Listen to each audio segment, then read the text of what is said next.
বন্ধুরা, বাড়িতে সঠিক নিয়মে লক্ষ্মী পুজো করছেন, অর্থাগম হচ্ছে কিন্তু রাখতে পারছেন না। অর্থ আয় শুধু ব্যয়ের জন্যই নয়, অর্থ সঞ্চয়ও কিন্তু দরকার। তাই আসুন জেনে নিই কিছু কৌশল বা নিয়ম, যা মেনে চললে আপনার আর্থিক অবস্থা স্থিতিশীল হবে।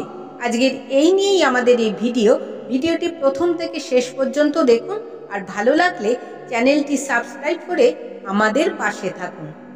হিন্দু ধর্ম অনুসারে মা লক্ষ্মী হলেন সমৃদ্ধির অধিষ্ঠাত্রী দেবী এবং কুবের হলেন সম্পদ ও সমৃদ্ধির দেবতা। বলা হয় মা লক্ষ্মীর আশীর্বাদের পরেই কুবেরের আশীর্বাদ অত্যন্ত জরুরি। বলা হয় যে ব্যক্তি ভগবান কুবেরের আশীর্বাদ পান তিনি কখনোই আর্থিক সমস্যার সম্মুখীন হন না।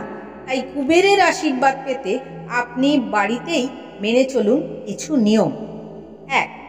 আপনার বাড়ির প্রবেশদ্বারটি পরিষ্কার পরিচ্ছন্ন রাখার পাশাপাশি সুন্দর করে সাজিয়ে রাখার চেষ্টা করুন। বাস্তুশাস্ত্র অনুসারে মা লক্ষ্মী ও কুবের মূল প্রবেশদ্বার দিয়েই বাড়িতে প্রবেশ করেন, তাই তাঁদের আশীর্বাদ পেতে প্রবেশদ্বারের দিকে নজর দিন। 2.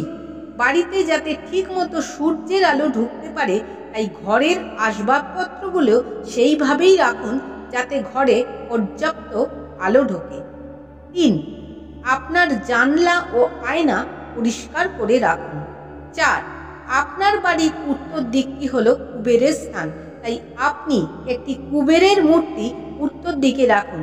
এটি অর্থের স্থিতিশীলতার পাশাপাশি আপনার ভাগ্যকেও উন্নত করবে। 5. কুবেরের আশীর্বাদ পেতে সম্ভব হলে উত্তর দিকে একটি জলের ফোয়ারা বা অ্যাকুয়ারিয়াম রাখুন। প্রবাহিত জল কিন্তু সম্পদকে এবং অর্থ উপার্জনের সম্ভাবনাকে ইঙ্গিত করে, তবে ভুলেও বেডরুমে ফোয়ারা বা অ্যাকুয়ারিয়াম রাখবেন না। 6. ভগবান কুবেরের আশীর্বাদ পেতে এবং প্রাচুর্যকে আমন্ত্রণ জানাতে উত্তর দিকে রাখুন একটি ধাতব কচ্ছপ। 7. আপনি যে আলমারিতে অর্থ, গহনা, বাড়ির প্রয়োজনীয় কাগজপত্র এ সমস্ত জিনিস রাখেন, ঠিক তার উল্টো দিকে একটি আয়না রাখুন, যাতে সেই আলমারির দৃশ্যটি প্রতিফলিত হয়, কারণ এটি সম্পদ অর্জনে সহায়তা করে। 8. বাড়িতে ভাঙা পাত্র বা জিনিস রাখা বন্ধ করুন, এতে অর্থ খরচ বেশি হয়। তাই অপ্রয়োজনীয় গৃহস্থালী পণ্য বা সাজসজ্জা থেকে বাড়ি পরিষ্কার রাখুন।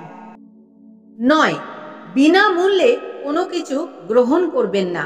সম্ভব হলে সামান্য কিছু অর্থের বিনিময়ে তা গ্রহণ করুন। 10. বাড়িতে একটি কাঁচের পাত্রে মানি প্ল্যান্ট রাখুন এবং এটির জল কিছুদিন পর পর পাল্টিয়ে দিন। 11. বাড়ির উত্তর দিকে ওয়াশিং মেশিন এবং মিক্সচার গ্রাইন্ডার রাখবেন না। 12. কুবেরের আশীর্বাদ পেতে বাড়িতে গণেশের মূর্তি, নারকেল, শঙ্খ, মা লক্ষ্মীর ছবি ও বাঁশি, এই কয়টি জিনিস অবশ্যই যেন থাকে। তাহলে আপনার বাড়ি ধন সম্পদে পরিপূর্ণ হয়ে উঠবে এবং অতিরিক্ত খরচ বন্ধ হয়ে অর্থ সঞ্চয়ও হবে। তাহলে বন্ধুরা, আজ এই পর্যন্ত। ভিডিওটি ভালো লাগলে লাইক করুন, শেয়ার করুন। সকলে ভালো থাকুন, আনন্দে থাকুন।